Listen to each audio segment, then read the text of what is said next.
အိုးမိုင်မိုင်ဆိုင်ဆိုင်ညွန့်ညွန့်ဖြစ်သောတရက်ပင်အုပ်ကြီးတို့အလဲနိုင်ရှေးတိုက်ပြက်ကြီးတစ်ခုမှာရေစကြိုမြို့နယ်မနီမိုရေးရှေးခေတ်ကောင်းစဉ်ကဆောက်လုပ်ကိုးကွယ်ကြသောကျောင်းတိုက်ဟောင်းကျောင်းတိုက်ပြက်တို့နှင့်မလန့်မကန့်တွင်ရှိလေရာ၎င်း၏အခြားပတ်ဝန်းကျင်အရက်မျက်နှာများမှာကနွားစကြက်နှင့်လဲပြက်ရာသောတောကုန်းခင်တန်းတင်းငုံနှင့်ခြုံပုတ်များစွာတို့သာဖြစ်လေ၏ထိုတိုက်ကြီးမှာရှေးခေတ်ပင်ဆိုရတော့လေမြည်သည့်အခါစီကဆောက်လုပ်ခဲ့သည်ကိုမခံမန်းနိုင်အောင်ရှိလေ၏တိုက်ကြီးမှာ၄ပုံ၃ပုံလောက်သောနေရာများမှာပြိုကျပြက်ကျနေသောကြောင့်အင်္ဂလိပ်အကျိုးပဲ့နှင့်အုပ်ပုံကြီးများဖြင့်ပြီးလေ၏အုပ်ပြားကြီးတစ်ချက်မှာလွန်စွာကြီးမား၍ကြောက်သားကဲ့သို့မာကျောလျက်ရှိလေရာအခန်းတွင်မှမျက်နှာကျက်များအခန်းနံရံများကျိုးပဲ့ပျက်စီးနေသည်နှင့်တူသောအပိုင်းစတို့တွင်ချဲလဲမုံမှန်ထားသောပပုပပြောက်ရိုးရာပန်းကဲ့နှင့်စင်စွယ်ဝင်းရှက်တို့မှာရှေးအခါကလက်မှုပညာဘက်တွင်မြည်မြအထက်တန်းကြခဲ့သည်ကိုအထူးထောက်ခံပြောဆိုနေတကယ်သို့မှတ်တင်ရလေ၏အပျက်စီးများကလည်းကြောက်စရာအခရာအမှတ်သားများကလည်းမရှိသဖြင့်မြည်သည့်ခေတ်ကမြည်သူဆောက်လုပ်ခဲ့သောအဆောက်အဦမှလည်းမသိရပေလူနေသောနေအိမ်အဆောက်အဦပင်လောဘုန်းကြီးရဟန်းအတွက်တက်တက်ဆောက်လုပ်သောအုတ်ကျောင်းပြည့်ကြီးပင်လောဟုလည်းတွေးတော်ရမရအထင်အားဖြင့်က၎င်းတိုက်ပြည့်ကြီးနှင့်မနီမွေးတွင်ကျောင်းပြည့်ဇရက်ပြည့်များအခန်းရှိနေသောကြောင့်လူနေအဆောက်အဦမဟုတ်ကျောင်းတော်၎င်းဇရက်တော်၎င်းဖြစ်တန်ရာ၏ဟုသာအတွေးနှင့်ထင်မှတ်ရလေတော့သည်လူသူနှင့်လည်းဝေးတစ်ပင်အုပ်ကြီးတို့ဖြင့်လည်းလွှမ်းမိုးကာယံထားသောကြောင့်ထိုတိုက်ပြက်ကြီးအတွင်းမှာမှောင်ညိုအုပ်ဆိုင်စွတ်ဆိုထိုင်းပိုင်းလျက်မှက်ချင်းရင်ဖြုတ်တို့ဖြင့်ပြေလျန်း၍နေလေသည်အများအားဖြင့်လည်းထိုတိုက်ပြက်ကြီးမှာတရေ၆တက်သည်ဟုကြောစောသတင်းထင်ရှားခြင်းဖြစ်နေသောကြောင့်၎င်းဤပါတွင်လူသူတစုံတစ်ယောက်လာရောက်ခြင်းနေပါလေ၏မြို့ကလူအများအပြားကနွားကြောင်သားကလေးများနှင့်ရွာမှဟင်းရွက်ကူထင်းခွေထွက်လာသောလူများတိုက်ပြက်ကြီးအနီးပါသို့တယောက်ချင်းမတော်တဆဖြတ်တန်းသွားမိပါကတခါတရံဘုန်းကြီးအိုကြီးတစ်ပါးတောင်ဝေးထောက်၍ဈဉ္ဉံလျှောက်နေသည်ကိုတွေ့ရ၏တခါတရံလည်းကြက်ကြီးထွန်း၍လမ်းလျှောက်နေသောဖိုးသူတော်ကြီးကိုမြင်ရကတခါတရံလည်းခေါင်းမီးကြုံကလမာကြီးလိုတွေ့ရလျက်တခါတရံတွင်လည်းလက်ဝတ်လက်စားပတိနှောင်းအစုံလင်းဖြင့်ရင်းကြီးလှပသောမိမ့်မပြိုတူဦးကိုမြင်ရကြောင်းတခါတရံများမှလည်းမြင့်မြင့်မဲမဲအကောင်ကြီးတွေအမွှေးစုပ်စုပ်ဘလူးယုံမျိုးကြီးတွေအယိုးချောက်ချောက်ကမ္မထမ်းယုံပေါက်နေသောတရဝါကောင်မျိုးကြီးတွေစသည်တို့ကိုတွေ့ရသောအခါအချို့မှာလက်ငါလာတတ်ကြ၍အချို့ကလမ်းပြားဖျား၍ပင်ခန္ဓာကြွေရရှာလေ၏ထို့ကြောင့်ဤတိုက်ပြက်ကြီးတွင်ဥစ္စာဆောင်နှင့်တရေတစီအထွေထွေသောနာနာဘာဝတို့၏ပျော်မြူးနေထိုင်ရာဗိမာန်ကြီးတူတပွဲဖြစ်နေသောကြောင့်တိုက်ဆရာအသီးသီးတို့သည်လည်းမကြာခဏလာရောက်ကဥဒ္ဒဆောင်နှင့်တိုက်အကြောင်းကိုစုံစမ်းတတ်ကြလေ၏သို့သောထိုနေရာတွင်အဘယ်တိုက်အဘယ်ဥစ္စာဆောင်အဘယ်သို့သောတရေတစီတို့ကအကြီးအကဲအထူးတရေဖြစ်နေသည်ကိုကမြည်သူမျှအတက်မပြောနိုင်ကြပေတခါတရံလဲရွာနီးပါချင်းမှာထိုတိုက်ပြက်ကြီးအနီးနားတွင်နွားကြောင်စိတ်ကြောင်ထွက်လာသူများအနက်မှာအချို့နွားများစိတ်များသည်အရေးအာဝါဒနှင့်ပြည့်စုံ၍မျက်ရည်ကောင်းရာထိုတိုက်ပြက်အတွင်းသို့နေကြုံ၍ဝင်ချိမိကထိုဝင်သည်၍နွားနှင့်စိတ်တို့မှာပြန်၍ထွက်လာရသည်မရှိမြည်သည့်နေရာတွင်ရောက်နေသည်ဟုလည်းကြည့်၍မမြင်ဝေမိသမျှထွက်မလာပဲတိုက်ပြက်ကြီးထဲတွင်ခန္ဓာဆဲ၍တေပွဲဝင်ရရှာသည်မှာများလေတဲ့ဘိုးဒီမှာအမည်နဲ့လိုက်အောင်ပေဒီစိုးတန်း၍ရွာတွင်ခရမ်းရမ်းနေခဲ့သူတယောက်ဖြစ်လေ၏အမြဲအပြင်လဲပင်ကြရည်နှင့်ပျော်မြူကရွာတွင်ရှိသောကြက်ဝက်တို့ကိုညစ်အချိန်များတွင်တိန်တလဲခိုးဝက်ကချက်ပြုတ်ဖုတ်ကင်လျက်ပင်ကြရည်နှင့်မြည်နေကြဖြစ်ရာအခိုးခံရသောကြက်ရှင်ဝက်ရှင်တို့မှာဘိုးဒီကိုမန်သိရှိမိကြတော့လဲ၎င်း၏မာယန်ရန်ကားခြင်းများကိုကြောက်လန့်သဖြင့်မြည်သူမျှမမေးဝင်မပြောဝင်တယွန်းယွန်းကြိတ်မိရတာခံကြရသမြဲဖြစ်လေသည်တခါတရံလဲနွားများကျွဲများကိုပင်အရှင်လက်လက်ခိုးယူကရွာပြင်တောဆက်၌တပ်ဖြတ်စားတောက်လေရှိ၏၎င်းတို့၏နောက်ပါအပေါင်းအသင်းများမှလည်းဝမ်းဝအောင်စားတောက်ရသဖြင့်ဘိုးဒီနောက်မှတကောက်ကောက်အမြဲပါကြသောကြောင့် ညစ်ချိန်မဲ့တွင်ရွာထဲ၌၎င်း၏အပေါင်းအသင်းများမှာစူပူတောင်းကျမ်းမူကန်ဖွင့်ရသာနေကြလေ၏ထို့ကြောင့်ရွာသူရွာသားများမှာရွာတွင်းမှပျောက်လျင်ဘိုးတီလက်ချက်ဟုထင်ကြ၍ရွာပြင်းတွင်ပျောက်ကတိုက်ပြက်ကြီးထဲမှတရေတစီတို့လက်ချက်ဟုသာတထစ်ချထေမှတ်ထားကြလေ၏ရွာတွင်းမှလူတို့မှာညအခါခိုးသောဘိုးတီရန်ကိုကြောက်ကြသဖြင့်နွားပိုင်ရှင်ကြက်ငှက်တိရစ္ဆာန်ပိုင်ရှင်တို့မှာကြာသောမခံမရနိုင်ဖြစ်၍နွားချန်တို့မှာတညာလုံးမိဖို့လျက်လူလဲနှင့်စောင့်ရှောက်အိပ်ဆက်ကြရလေ၏ရွာပြင်စကြက်တွင်ကြောင်လန့်ထားသောနွားစိတ်ကြက်ငှက်များကိုလည်းတိုက်ပြက်နားသို့မရောက်အောင်ကွင်းရှောင်နိုင်သမျှကွင်းရှောင်ကြကုန်၏ထို့ကြောင့်ကြာသောဘိုးတီတို့လူစုမှာစားပေါက်ပိတ်မှန်းမသည့်ပိတ်ခဲ့ကြ၍အတောက်သမားလူမိုက်လူတွေများမှာမတောက်မစားရလျင်လောကကြီးကိုညှင်းငွေတက်ကြကုန်၏ထို့ကြောင့်ဘိုးတီတို့မှာရွာရင်းမှစီးပွားလမ်းမဖြောင့်၍ရွာပြင်းသို့ထွက်ကြပြန်လေ၏နာမည်ကြီးသောတိုက်ပြက်ကြီးကိုအမိသဟဲပြု၍ခိုးဝက်တိုက်ခတ်ရန်အကြံပြုကာပြိုကိုဘိုးတီဒီတိုက်ပြက်ကြီးတွေသွားစရဲချတာဟုတ်ပါတယ်အဲ့ဒီတိုက်ပြက်ကြီးကလည်းတစီတရေတိတ်ကြံတာဆရာရဲ့အဲ့ဒါဘယ်နဲ့လဲကျုပ်တို့ကိုတရေတွေကဂရုံးမော်ထိတ်ကွက်နေမယ်ဆိုရင်၆ကြကုန်တော့မှာပဲဘိုးဒီမှာလူမိုက်ကောင်းဆောင်တယောက်ဖြစ်သည်နှင့်အညီတစီတရေစာသောနာနာဘာဝတို့ကိုမလေးမစားပမာမထားသူဖြစ်လျာအကြောက်လန့်ကလည်းလုံးလုံးကြီးမရှိသေးကဲ့သို့ရွာတွင်လူသေးလင်အလောင်းကင်မိစန္နာလရှာမရကဘိုးဒီကပင်ကစော်ဘိုးအနှဲငယ်ရလင်လှုပ်လေရှိ၏နည်းနည်းပါးပါးပိုပေးလင်တွင်းတူးမြေမြုပ်သည့်တိုင်အောင်ဆောင်ရွက်၏ရေတွင်နဲ့လူကြသေး၍ဆဲသူမရှိလင်လဲ၎င်းပင်အခယူ၍အလံ20အစိတ်ရှိသောရေတွင်ထဲသို့ကျိုးနှင့်ဆင်း၍လူသေးကိုကုန်းမော်ကြအောင်မေခလာပွေပွေတင်လျက်ကျိုးဆွဲချသေးသောအလောင်းများကိုလည်းမြည်သူမျှကျိုးဖြတ်မိသူမရှိလေဘိုးဒီကကစော်ဘိုးများများယူ၍တခါတရံကားလမ်းဝနှင့်ပလေယောဂါကြောင့်လူသေးလင်လဲအခြားလူတွေမှာကြောက်ရွံ့ထွက်ပြေးရှောင်တိန်ကြစေကမူဘိုးဒီက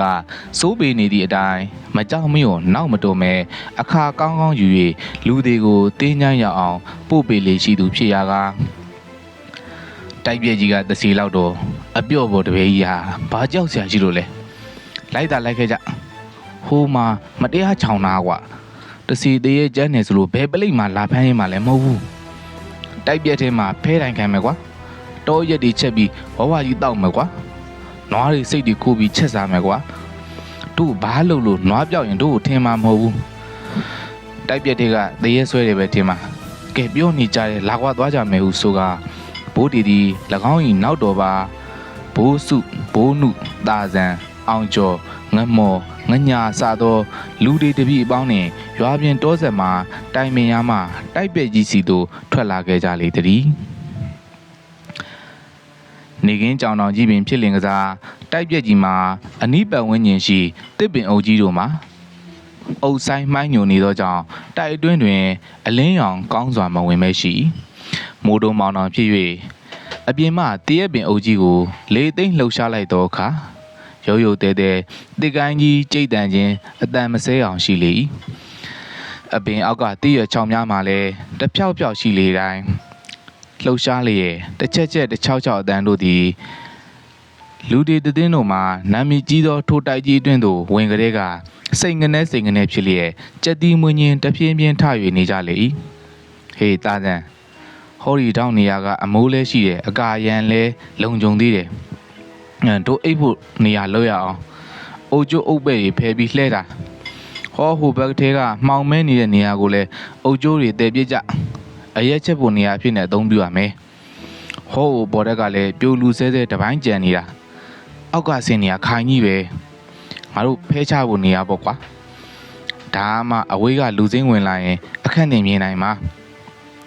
အောင်ကျော်နဲ့ငမော်ကရွာထဲလဲပြီးဖဲချဖို့လူဆွဲဘိုးစုနဲ့ဘိုးနုကကစော်ဖောက်ဖို့အိုးတွေခွက်တွေရှာငညာနဲ့တာဇန်ကနေရာထိုင်ခင်းအတွက်လှုပ်ငတုံးနဲ့ငမြားကနွားတို့စိတ်တို့ဒီနာရောက်လာရင်ချောင်းဖန်းဘာချမ်းနဲ့ငစီတို့လဲ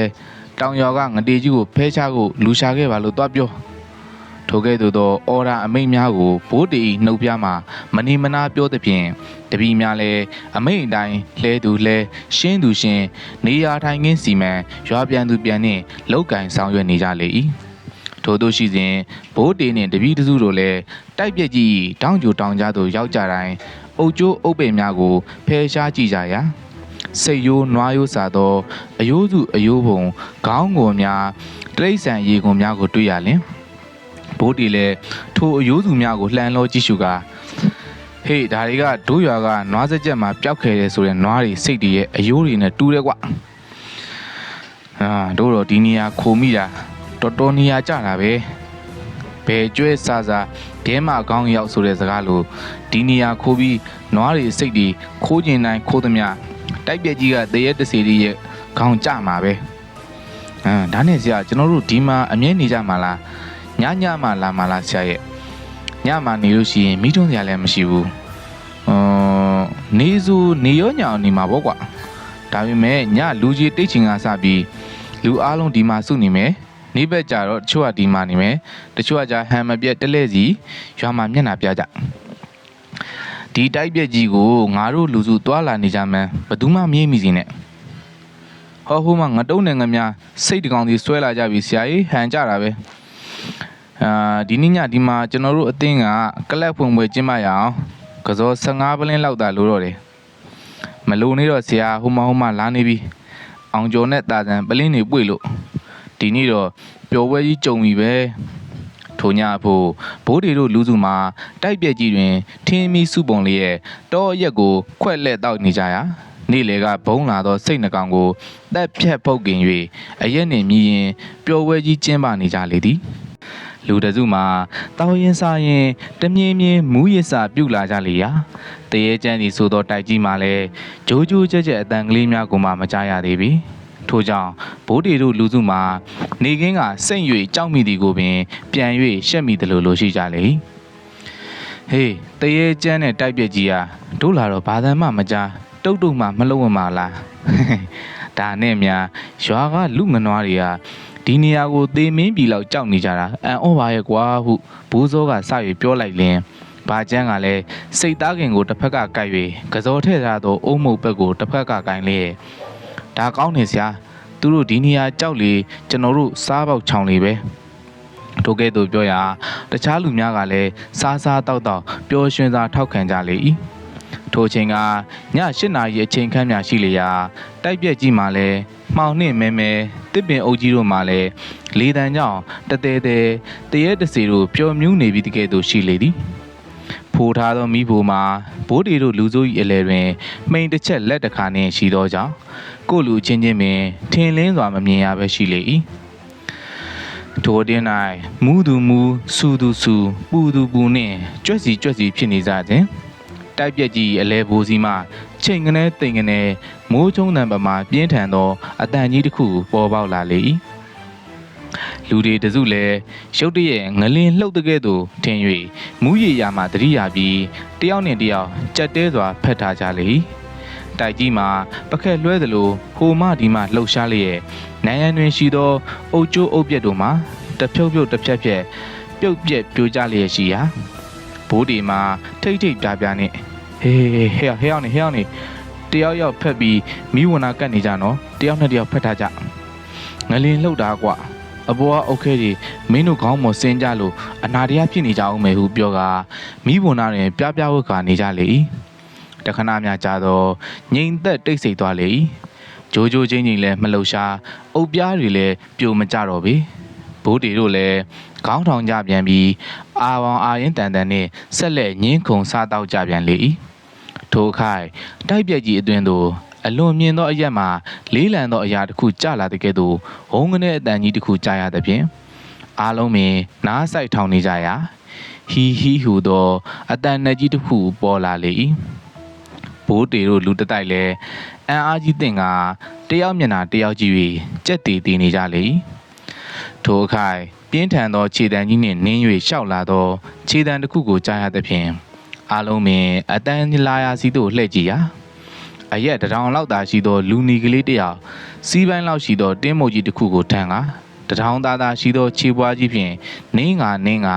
မိဖို့အနီးတွင်လမ်းလျှောက်နေသည်ကိုတွေ့မြင်ကြရလေလူနီကလေးမှာတကိုယ်လုံးဟင်းသားပဓာကဲ့သို့ရဲတွနီးမြန်းလျက် လူမျက်နှာလောက်သာရှိသောမျက်နှာမှာမျက်လုံးမဲမဲကလေးမှာတပိတ်ရောင်တမျှမဲနှက်လာလေ၏အကောင်ထဲကတီးငင်လာတော့လေခြေတံကြီးမှာတိမ့်တိမ့်တုံးများပြင်းထန်လာပေ၏ဆရာဟိုမှာလူနီကလေးတင်းမုတ်ကြီးထမ်းလို့လမ်းလျှောက်နေလိုက်တာအမလီခြေတော်ကြီးကလည်းနဲတာကြီးမဟုတ်ပါလားထိုခိုင်လူနီကလေးသည်ပြင်းတဲ့ပြင်းကြီးလမ်းလျှောက်လာရမှရက်တန်ကလက်တစ်ဖက်ကတစုံတယောက်သောသူတို့ကိုလက်ရက်ခေါ်သလိုဒေါပါပါခေါ်လိုက်တော့အခါကြောက်ဘလူးရုပ်ကြီးတွေလိုအဆွဲပြူးပြူးဘိုက်ပူနန်းကဖောတွတ်မဲမဲကောင်ကြီးတွေ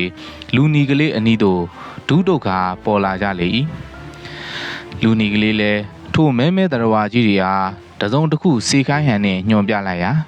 မဲမဲတရဝါကြီးတွေမှာရိုးသေးစွာခေါင်းချင်းလျက်ထွက်ခွာပျောက်ကွယ်သွားကြလေ၏လူနီကလေးကအကြီးအကဲဖြစ်တန်ရာ၏ဟုကြောက်နှင့်ကြည့်၍နေကြလေ၏ဘိုးဒီမှာလူမိုက်တို့၏ခေါင်းဆောင်ဖြစ်၍အတော်မန်ယူရဲ့တက်တိရှိသူလည်းဖြစ်သည်မကြောက်သေးတော့လဲတပီမားမှမူကားအမှုမှာအကြောက်ကြောင်ပျောက်သွားကြလေပြီအချင်းချင်းလက်တို့ကဟျောင်းနေတိတ်အစင်မပြေဘူးဟေးပြေးမှတင်နေ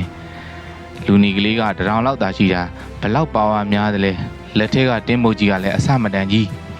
သွားမှဖြစ်မေးတင်နေဟိုမဲမဲကောင်ကြီးတွေဒိုးစီလာချောက်ဖို့လွှတ်လိုက်တာတင်နေဟုတိုးတိတ်လက်ကိုပြောနေကြရာဘိုးတွေလည်းတပည့်တွေဟန်ပြက်နေသည်ကိုအကဲမရ၍ဟဲ့အောင်နေဘာကြိတ်ကြံနေကြတာလဲတရေကြောက်လို့ပြေးပေါက်ရှာတာလားရီရီရတော့မလုံးကြနဲ့ကွတရေတဲ့ငါမင်းတို့ကိုဇက်အရင်လှီးမှာဟုဓာတ်ကိုထောင်း၍ပြလိုက်သည်ဖြင့်တပည့်များလည်းကြောက်နှင့်ပြဝတ်နေကြရလေလူနီကလေးလည်းတင်းပုတ်ကြီးထမ်းရင်တက်သွက်ကြီးခောက်တုတ်ခောက်ပြန်လမ်းလျှောက်လေဘိုးတွေလည်းလူနီကလေးကြီးမခိုးမခန့်လုပ်ပုံကိုဒေါပွားလာကငါလည်းဒင်းလိုလျှောက်ပါတော့ကိုဟုကျင်းဝါကအားကြမကန်တလွယ်ကိုထမ်းပြီးမိဘနီတွင်ခောက်တုတ်ခောက်ပြန်တက်သွက်ကြီးလမ်းလျှောက်လေသူနှင့်မိဘကြီးတစ်ဖက်ကလူနီကလေးနှင့်အခြားတစ်ဖက်ကဘိုးတွေတို့လည်းမရက်မနေလမ်းလျှောက်နေကြရာလူနီကလေးလည်းဘိုးတွေကိုစောင်းရမြမကြည့်အိမ်ကြီးကြီးရင်ခက်ထန်လာတော့ညနေသားကြီးနှင့်တွတ်ကြီးတွတ်အောင်ရှောက်နေလေဘိုးတွေလည်းလူနီကလေးကိုမျက်တောင်မခတ်ပဲစိုက်ကြည့်ရင်၎င်းမြန်လင်မြန်သလောက်၎င်းကနှေးလင်နှေးသလိုလိုက်၍ရှောက်လေလူနီကလေးလည်းမိမိကိုလှောင်ပြောင်ပြီးတကဲ့သို့ရှိနေ၍ဒေါသခတ်ထန်လာကခြေကိုပြင်းနှင်း၍ရှောက်ပြန်လေဘိုးတွေလည်းလူနီကလေးကဲ့သို့ပင်ခြေကိုခတ်ပြင်းနှင်းရှောက်ပြန်ရာလူနီကလေးမှာမခန်းချင်းသလိုစက်ခနဲခုံလိုက်ရာ2တောင်လောက်မြောက်သွားပြီးပြန်ကျလာလျက်ဆက်လက်ရှောင်မြဲရှောက်ပြန်ဘိုးတီလည်းတစ်ချက်ခုံလိုက်ပြန်ပြီးဆက်ရွေရှောက်လေလူနီကလေးမှာဒေါသနှင့်မခံမရနိုင်ဖြစ်လာပြီးလျှင်၎င်းတွင်ထမ်းထားသောတင်းပုတ်ကြီးအားမြေပေါ်သို့တအားလွှဲရိုက်လိုက်ရာမိုးကြိုးပြစ်တန်ကဲ့သို့အလွန်ပြင်းထန်သောအတန်ကြီးနှင့်မြည်ဟီးသွားပြီးမြေကြီးနှင့်တင်းပုတ်ကြီးကိုရိုက်ခတ်မိသောနေရာတွင်လည်းမီးကြောင်မီလျံပမာဝင်းဝါအယောင်တွေထွက်လာလျက်ရုတ်တရက်ထိုးအယောင်တွေပျောက်ကွယ်သွားလေဘိုးတီလည်းလူနီကလေးအားစစ်ကြည့်လျက်အနီးရှိအုတ်ခဲကြီးတစ်ခုကိုကောင်းကော်ခါမြေပေါ်သို့လွှဲပေါက်ပြလေလူနီကလေးလည်းဒေါသလွန်ကဲလာလျက်မျက်နှာကြီးကိုရှုံတွန့်လင်းရင်းပါဇက်မှလည်းဘာကိုပြောသည်မသိဘိုးတီကိုစစ်ကြည့်၍ဝါစီလှုပ်ရမှလက်ကတင်းမုတ်ကြီးကိုဘေးသို့ပစ်ချလိုက်ပြီးလက်ခမောင်းခတ်လိုက်ရာဖြောင်းနေလှိုင်းတန်ပါသောတန်ကြီးဖြင့်ဖြစ်လာလေဘိုးတီလည်းဓာတ်ကိုပစ်ချလိုက်ပြီးကြောင်မြောင်လောက်အောင်ကြိုက်ကရုတ်တရက်လက်ခမောင်းခတ်၍ပြန်လေစိန်ခေါ်ဤတွင်လူနီကလေးကလည်းလာခဲ့ဟုခေါ်လို့တော်သလိုဘိုးတီကိုခေါင်းညှိခေါ်လိုက်လေဘိုးတီကလည်းရဲရင်စွာနင်လာခဲ့ဟုသူ့ဘက်သို့လက်ပြ၍ခေါ်ပြန်လေရာလူနီကလေးလည်းဆွတ်ကုန်ဒေါပွားကဘိုးတီရှိရာသို့ပြေးလာလေဘိုးတီလည်းလူနီကလေးပြေးလာသည်ကိုပြေးကြိုရာနှစ်ဦးရင်ဆိုင်ရက်မိကြလေဆိုင်မိလင်လူနီကလေး၏အရက်မှာဘိုးတီ၏ဒူးနာတွင်သာရှိသည်ဖြင့်ဘိုးတီမှာ၎င်းကိုငုံ၍ကြည့်ရလေထိုခိုင်လူနီကလေးသည်ဘိုးတီကိုမော့ကြည့်ပြီးမိမိကငဲနေသည်ကိုအားမရသလိုညီကိုချင်းနှင့်စောင့်လိုက်ရာလူနီကလေးမှာတဖြည်းဖြည်းမြင့်တက်လာပြီးထမ်းမင်လောင်နီလူကြီးဖြစ်သွားလေဘိုးတီတပည့်များကခိုက်တုံအောင်ကြောက်လာပြီဘိုးတီကကြောက်စိတ်တဲ့ဒေါသစိတ်ကပြင်းထန်နေသောကြောင့်အံကိုခဲ၍ထိုတရေလူနီကြီးခြေထောက်စီသို့ဓာတ်ကိုကောက်ခါတအားလွှဲ၍အချက်ပေါင်းများစွာခုတ်လေ ဒူးထက်သို့ဓားကျက်ကျသွားသောအခါလေကိုခုတ်ရတယ်လို့အကြောင်းမထူးတော့လေခြေမျက်စိနှင့်ခြေပုံမောသို့ဓားကျက်ကျသည့်ခါတို့တွင်ကြောက်တုံးကိုခုတ်ရတယ်လို့တတုတ်တုံမြည်လေးရဲ့မျက်နာကြီးမှာမဲရွက်ပင်ရှုံးရည်သွားတဲ့ကဲ့သို့ရှိလေ၏ဘိုးတီလည်းဓားကိုအဆက်မပြတ်ခုတ်နေရာလူနီကြီးလည်းတဖြည်းဖြည်းပြန်ငယ်လာကဘိုးတီနှင့်အလုံးတူအရက်တူဖြစ်လာလေ၏ဘိုးတီလည်းအရက်မြင့်ရာမှနှိမ့်လာသောလူနီကလေးကိုခိတ္တအံ့အားသင့်ကငေးကြည့်နေမိစဉ်လူနီကလေးလည်းဘိုးတီလက်ထက်ကဓားကိုဆွဲလူပြီးလွှတ်ပစ်လိုက်ခါနပန်းဝင်၍လုံးလေ၏ဘိုးတီလည်းမကြောက်သည့်အပြင်ရဲချင်းလာကလူနီကလေးအားအလိုက်တဲ့နပန်းလုံးလျက်နေရလေ၏တခါတရံပူးလျက်တခါတရံခွာလျက်တခါတရံအောက်ရောက်တခါတရံအထက်စီးကနေနေကြရာလူနီကလေးမှာအတန်ကြာလွင်ပူး၍လုံးရာမှာခွာပြီးလက်သီးနှင့်တစ်ချက်ပြေးဝင်ရနှက်လေဘိုးတီလည်း၎င်းဤအတိုင်းလက်သီးနှင့်ခံ၍တွေ့ရလေလူနီကလေး၏လက်သီးနှလုံးမှာဘိုးတီရင်ဘတ်ကိုတပုံးမုံထိုးမိလျက်ရှိရာမှာလက်သီးများမှာတဆုပ်စာများရှိရာတစားကြီး၍လာကနောက်ဆုံးတွင်ကိုလုံးကိုတွေကတိုး၍မကြီးတော့လဲလက်သီးစုပ်ကြီးများမှာတင်းတောင်ကြီးများပမာကြီးထွားလာရကဘိုးတီကိုထိုးမိသောအခါများတွင်အုတ်ခနဲမြည်ကနောက်သို့ပက်လက်လန်လဲကျသွားလေ၏ဘိုးတီပက်လက်လန်ကျတော့လဲလူနီကလေးမှာမပြီးသေးလက်တစ်ဖက်ဖြင့်ဘိုးတီရှမ်းအင်ကြီးလေမင်းကိုဆွဲကင်ထူမပေးကဆက်လက်ထိုးပြန်လေ၏ဘိုးတီလည်းထိုးရပြန်လေ၏ဘိုးတီတပည့်တို့မှာကနဗန်းတပ်ပွဲကြည့်ရသလိုဖြစ်နေရကကြောက်ရမှာကိုပင်သတိမရပဲနဗန်းပွဲကြည့်ရသလိုကြည့်ကောင်းနှင့်လက်ခုပ်လက်ကွာတီး၍အားပေးကြကနေမိကြလေ၏ကိုဘိုးတီကဆရာကလှုပ်လိုက်စမ်းစာသောအားပေးတဲ့များနှင့်လက်ခုပ်လက်ဝါးတဲ့များမှာစူညံ၍နေလေ၏ထိုအတွင်းမှာပင်တစ်ဖက်သောမှောင်ရိပ်စီမှာတဲရုပ်အိုးကြက်အတန်များကြားရသဖြင့်လှည့်ကြည့်ကြရာမှောင်ထဲမှာငုတ်တုံမဲတဲမကောင်းဆိုးဝါးတော်ကြီးတွေမှာလူတွေကဲ့သို့ဘိုးတီနှင့်လူနီကလေးတို့နဗန်းပွဲကိုတဲမဲကြည့်နေကြသည်ကိုတွေ့ကြရလေ၏လူနီကလေးနှင့်ဘိုးတီတို့လည်းဇွဲတန်နှင့်သူတပြန်ငါတပြန်တက်လျက်ရှိကြရာဘိုးတီမှာဖက်မော၍နေလေပြီလူနီကလေးကမမောသည့်အပြင်တွတ်ကြည့်ပြင်အဆက်မပြတ်ထိုးလျက်ရှိလေ၏ဘိုးတီလည်းမောချင်းကြီးမကမောလာ၍နောက်ဆုံးတွင်နိုင်လင်လဲနိုင်မနိုင်လင်လဲအရှုံးအားရင်ရှိသည်များကျုံ၍ထိုးရာလူနီကလေးငယ်တဲ့ရှိဇောကြီးအုတ်ထုတ်တံအတဘူနီမောက်ကလေးမှာဘိုးတီလက်သီးချက်နှင့်ရုတ်တရက်ပြုတ်ကျသွားလေ၏ထိုတွင်မှလူနီကလေးလည်းအထိုးကိုရုတ်တရက်ရက်တက်ငါကျသွားသောအုတ်ထုတ်တံအတနီတုတ်ကလေးကိုလွင့်စင်ကြရသို့ပြေးကောက်ကပျောက်ကွယ်သွားလေ၏ဘိုးတီလည်းဤရင်မှရန်နာခွင့်ရကတပည့်များထံမှကစောတစ်ခွက်တောင်းတောက်ပြီးစိတ်သားခင်ကိုမြည်ရင်အမောဖြေလေ၏ဟေးတပည့်ကြီးဟိုငတီလေးပြေးပြီကွမင်းတို့ဘာမှမကြောက်ကြနဲ့တော့ဒီတိုက်ပြက်ကြီးထဲမှာတို့တွေအနှောက်အယှက်မရှိပျော်ပါးကြီးဆံမြန်းရတော့မယ်နက်ဖန်ကဒီထက်ပြောရမယ်ကွကစောစင်အိုးတစ်လုံးနဲ့ရအောင်ဖောက်ပြီးနေတိုင်းတောက်မယ်ထမင်းမလိုဘူးကွစိတ်တို့နွားတို့နေတိုင်းမြည်နေရမှာဘူးပြောကကြံသောကစောများနဲ့ပျော်ပါတောက်စားလျက်ထိုညအတွက်အပျော်ကြီးပျော်ရွှင်ရင်နက်မိုးလင်းခဲ့လေ၏ဘိုးတီတို့လည်းနောက်နေ့နေမွန်းလွဲချိန်လောက်မှာအိယာကနိုးကြလေ၏တာယာကြည်လင်သောဖျားရှိခိုးတန်ကလေးမှာတိုက်ပြက်ကြီးအတွင်မြည်သည့်နေရကပေါ်လာသည်မသိရတောင်ကလိုမြောက်ကလိုအတွင်းကလိုအပြင်ကလိုအပေါ်ကလိုအောက်ကလိုပေါ်ပေါက်လာသောကြောင့်ဘိုးတီအမှုရှိသောလူတစုမှာကြားရသောနေရာများကိုတစ်ခုပြီးတစ်ခုလိုက်ကြည့်ရာပထမ၌မိသူကိုမှမမြင်ရတော့လေနောက်ဆုံးတိုက်တောင်တစ်ခုတည်းသို့ရောက်သောအခါအလွန်လှပသောမိမပြိုကလေးတစ်ယောက်ပရိလက်ကောက်နတ်သာပန်းမာလာလိမ့်ကြံချဲလေကအလွန်သာယာသောအတန်ကလေးနှင့်ဖျားရှိခိုးနေသည်ကိုတွေ့ကြရသဖြင့်ဘိုးတီတော့မှာအန်အော်ပြီးမော့၍ကြည့်နေကြစဉ်မိမပြိုကလေးကလည်းခပ်ပြုံးကလေးတစ်ချက်ပြန်ကြည့်သဖြင့်ဘိုးတီမှာအတော်သဘောကျ၍လာကဟေးတပည့်တို့ကဒီနေရာမှာနေရာကြတာပဲဥစ္စာဆောင်မှာချောလေးတွေ့ပြီဥစ္စာယူလူလဲကြက်ရအောင်ကဲပြောနေကြအောင်မယ်လိုက်ဖမ်းမယ်ဟေးယူဆိုကကြောင်းကိုမြောင်နေအောင်ကြိုက်လျက်လက်နှစ်ဖက်ကိုရှေ့သို့ဆန်နှံ့၍လိုက်ဖမ်းလေ၏ဥစ္စာဆောင်မှာကလေးလဲလိုက်ဖမ်းတိုင်းပျောက်ကြီးပေါ်ကြီးနဲ့မယိုးမရွစိတ်ကိုနှိုးဆွသလိုရှိခဲ့ရာဘိုးတီလည်းမကျင်မရဲရှိတိုင်းလိုက်ရဖမ်းရသည်မှာတဟဲမော၍နေလေပြီနောက်ဆုံးတွင်တပည့်တို့လာကြဟေ့ငါတယောက်တည်းမဖမ်းနိုင်ဘူး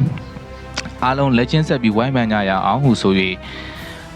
ဘိုးစုတို့ဘိုးနုတို့စားသောလူတီတစုတို့မှာ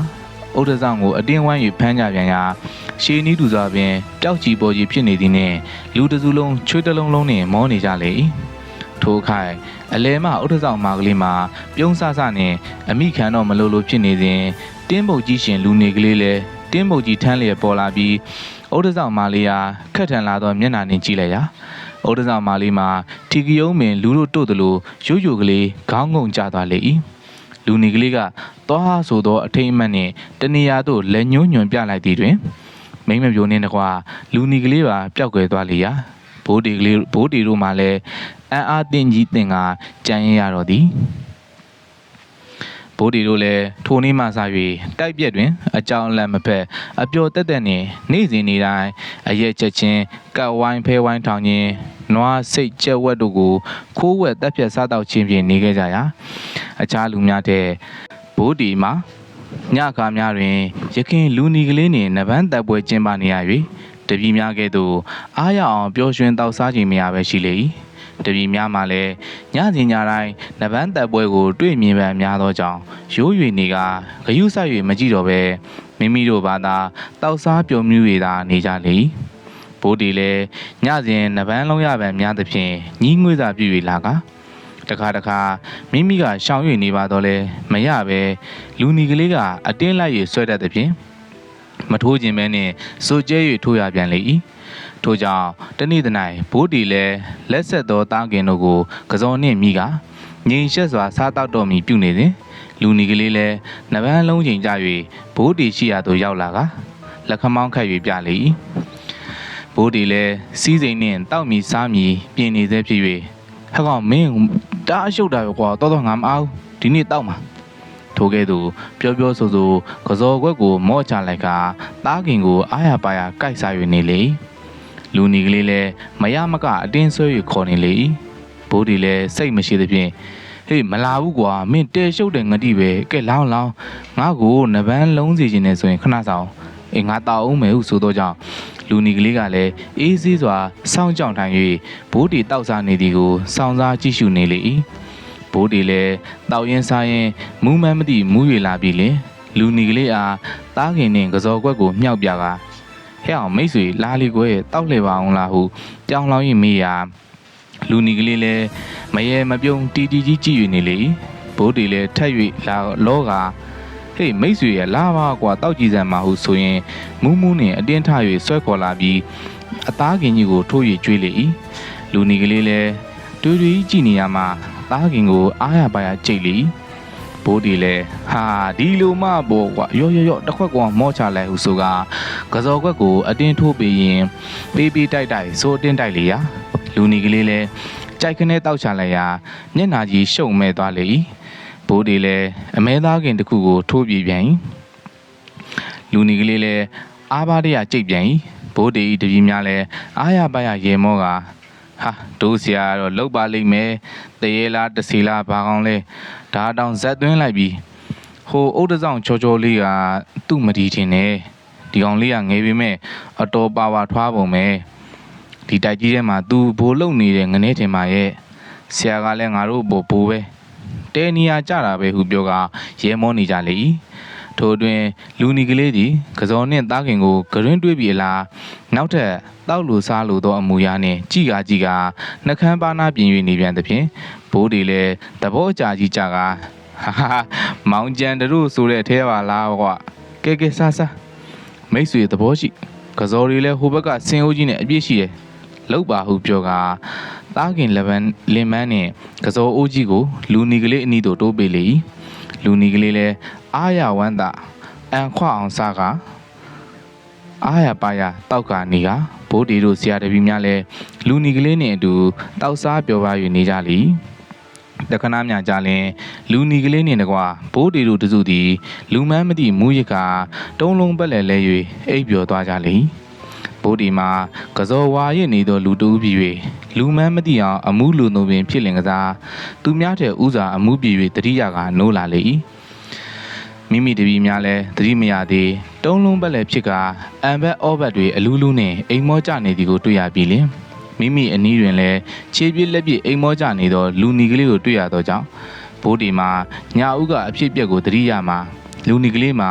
ကစောအလွန်မူးနေကြောင်းသိရလေပေါင်းသိမိ၍မိတ်ဆွေဖြစ်ခဲ့သည်မှာအတန်းကြတော့လဲ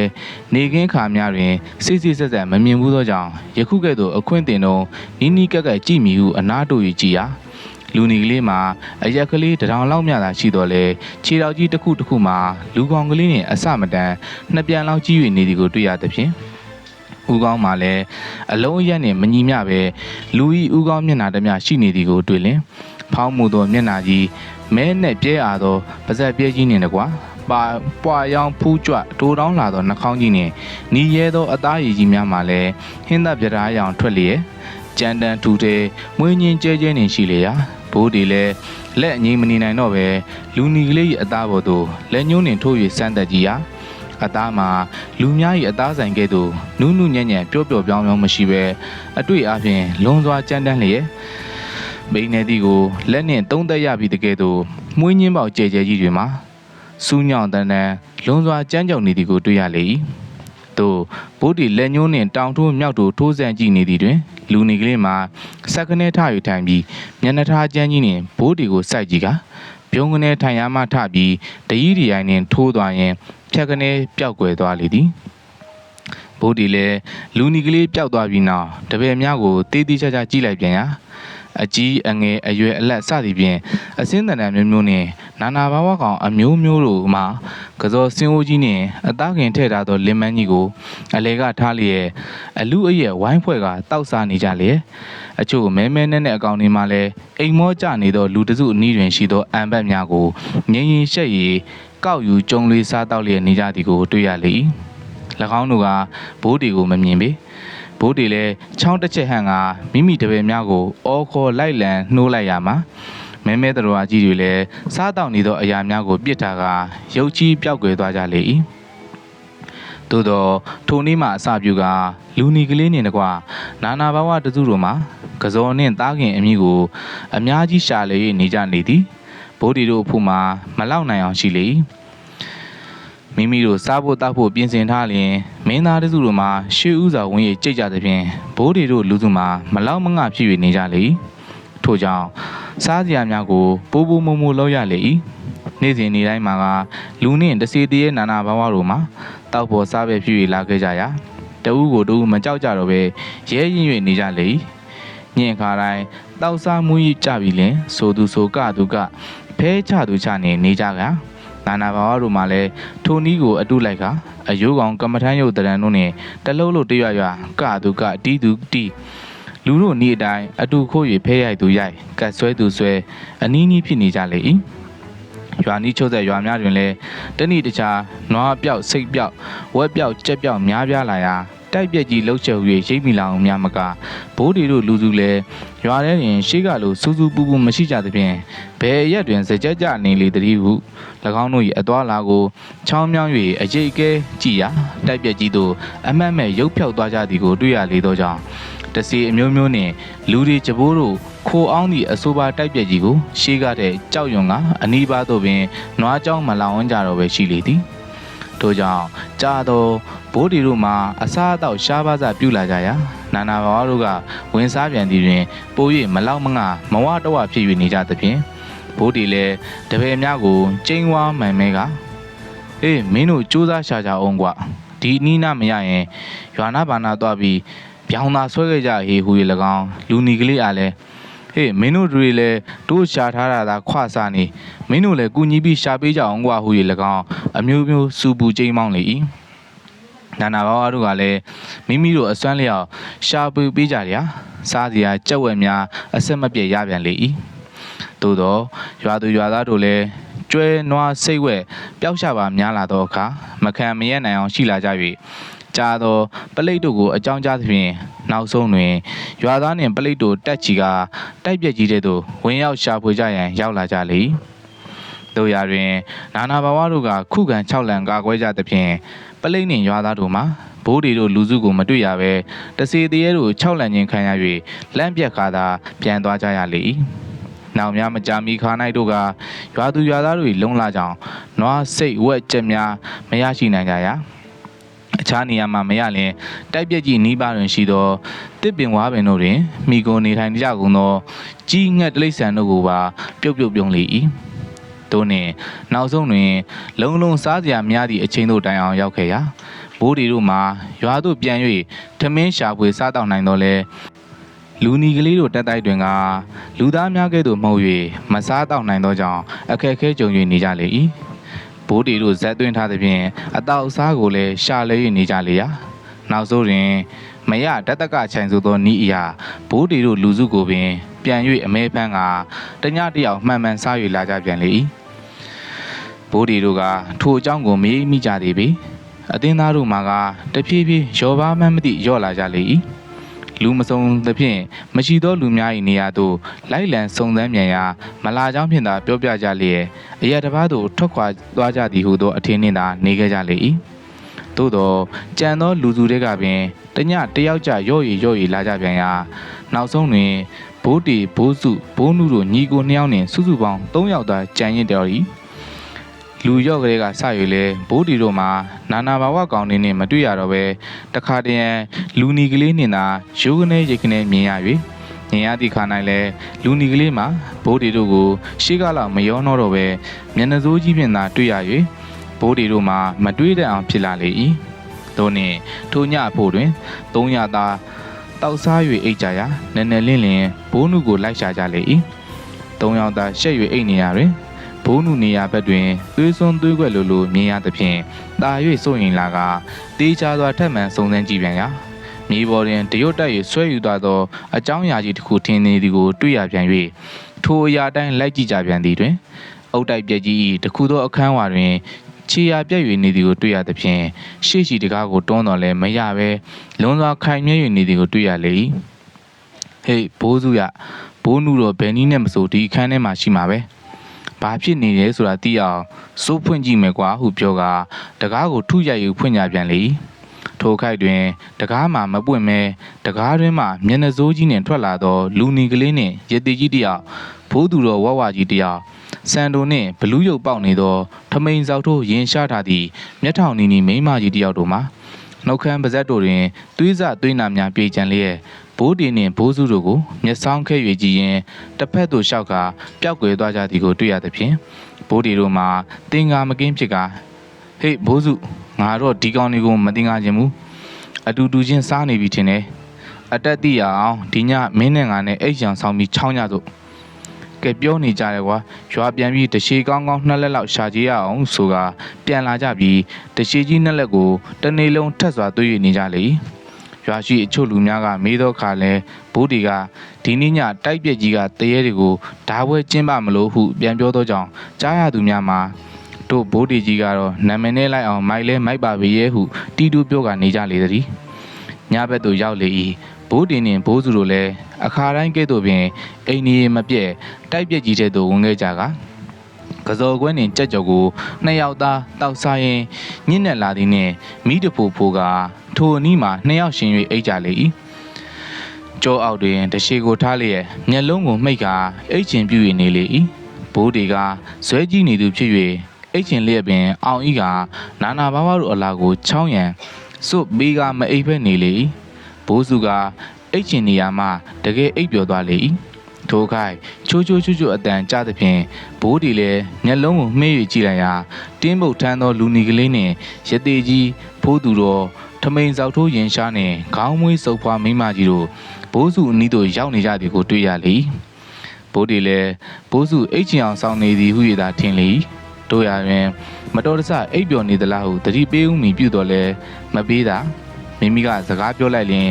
လူနီကလေးတို့လှုပ်ချင်ရလှုပ်တော့မီမဟုတ်သဖြင့်တကြောင်ဘိုးစုလည်းမိမိကဲ့သို့ပင်အိတ်ချင်အောင်ဆောင်နေသည်ကြည်နေသည်ဟုပင်ထင်သောကြောင့်တကြောင်မြုံပြီးကြည်နေရမကြခင်ပင်ဘိုးစုခေါင်းရင်းဘက်မှရက်နေသောလူနီကလေးလည်းထမ်းထားသောတင်းပုတ်ကြီးနှင့်ဘိုးစုခေါင်းကိုထုလိုက်ရာလုံးနေသောခေါင်းသည်စကောပမာအကွဲကျွေးမလျက်အပြားချက်ကြီးဖြစ်သွားကသွေးများလည်းဖြားဖြားကျဆင်းလာသည်ကိုတွေ့မြင်ရလေဘိုးတီလည်းထိတ်ပြားနဲ့အိပ်ရာမှလူးလဲထားပြီးတရှိနှစ်လက်ကိုတစ်ဖက်တစ်ချက်ဆွဲကင်ကလူနီကလေးတို့တဟားလွှဲ၍ခုတ်ပိုင်းလေ သို့သောနာနာဘာဝတကူကြောင့်အကောင်အထည်ကိုမထိလေးကိုသာခုတ်ပိုင်းမိလျက်ရှိလေ၏ထိုခိုက်တွင်ဆွဲသူကိုမမြင်ရဘဲဘိုးစု၏အလောင်းကြီးမှာတရွတ်တိုက်ပါသားသူကိုတွေ့မြင်ရသဖြင့်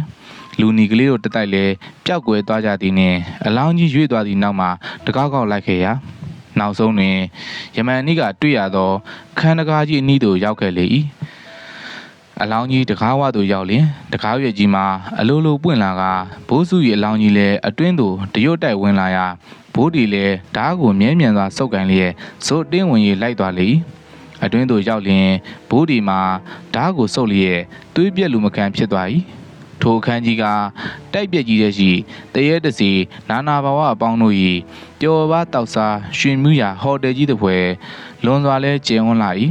ထိုမြကျယ်ဝန်းသောအခန်းကြီးတစ်ခုလုံးတွင်များစွာသောလူသည်အလောင်းတို့ဖြင့်ပြည့်နှက်လျက်ရှိပြီးလျှင်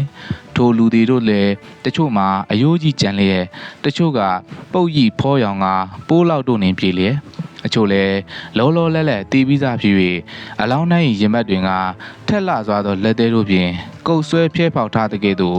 ပေါက်ပြဲဆုပ်ပြက်ကဦးသေးတို့မှာဖျို့ဖျဲပြန့်ကျလျက်သွေးတန်တရရင်နှင့်ရှိကြသည်ကိုတွေ့ရလျက်အလောင်းများမှာလည်းမိမိတပည့်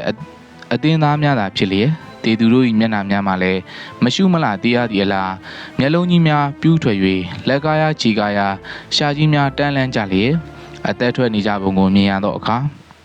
တတ်တီကောင်းလာသောဘိုးတီပင်လင်အသေးတုံဦးတုံဖြစ်၍လာလေ၏ထိုခိုင်၌ယခုပင်ဆွဲယူလာခဲ့သောဘိုးစု၏အလောင်းဤ၌